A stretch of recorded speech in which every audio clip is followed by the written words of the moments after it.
Assalamualaikum warahmatullahi wabarakatuh.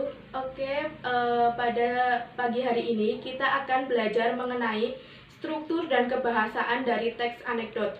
Langsung saja kita belajar. Yang pertama itu ada struktur dari anekdot.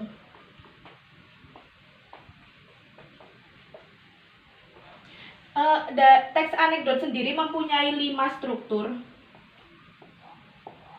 Yang pertama ada abstraksi. Abstraksi sendiri merupakan pendahuluan atau latar belakang yang menceritakan gambaran umum dari suatu teks anekdot. Kemudian yang kedua ada orientasi. Orientasi apa? Orientasi sendiri adalah bagian cerita yang mengarah pada terjadinya suatu krisis atau konflik utama. Jadi setelah ada gambaran umum dalam teks anekdot itu ada orientasi. Orientasi ini suatu bagian cerita yang mengarah pada krisis atau konflik utama. Kemudian yang ketiga ada krisis. Krisis sendiri ini merupakan menjelaskan mengenai pokok masalah utama pada suatu teks anekdot. Lah biasanya masalah utama ini dalam krisis ini biasa digambarkan dengan warna yang unik atau dengan kalimat-kalimat yang tidak biasa. Selanjutnya ada reaksi. Reaksi itu apa? Reaksi adalah respon dari krisis. Jadi bisa dikatakan reaksi merupakan solusi dari pokok masalah utama. Yang terakhir ada koda. Koda merupakan kalimat penutup. Kalimat penutup yang berada pada teks anekdot itu sendiri. Selanjutnya kita akan belajar mengenai kebahasaan dari teks anekdot.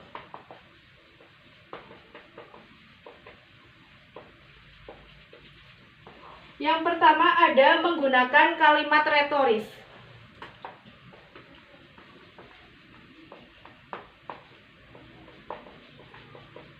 Kalimat retoris sendiri merupakan sebuah kalimat pertanyaan yang tidak membutuhkan jawaban. Contohnya seperti ini.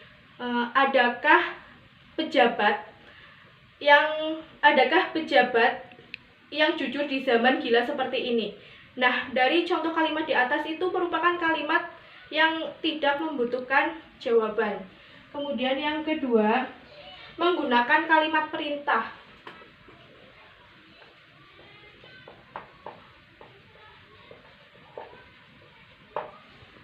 Nah, menggunakan kalimat perintah itu contohnya dalam teks anekdot seperti tolong tangkap dia Pak Polisi. Nah, kalimat tersebut merupakan contoh dari kalimat perintah. Kemudian yang ketiga, menggunakan kalimat seru.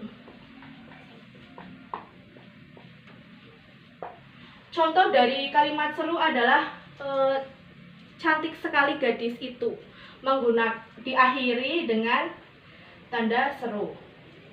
Kemudian yang keempat, menggunakan konjungsi yang menyatakan hubungan waktu seperti kemudian, lalu.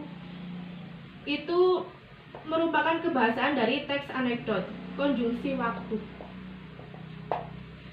Yang terakhir, menggunakan kalimat yang menyatakan masa lalu. Nah, dalam teks anekdot biasanya menggunakan kalimat yang menyatakan masa lalu. Itu tadi pembelajaran mengenai struktur dan kebahasaan dari teks anekdot. Selanjutnya, agar lebih paham mengenai struktur dan kebahasaan teks anekdot, silahkan kalian di rumah belajar membuat teks anekdot dengan tema bebas yang ada di lingkungan sekitar, dengan memperhatikan struktur dan kebahasaan yang ada pada teks anekdot yang telah kita pelajari pada pagi hari ini. Sekian, wassalamualaikum warahmatullahi wabarakatuh.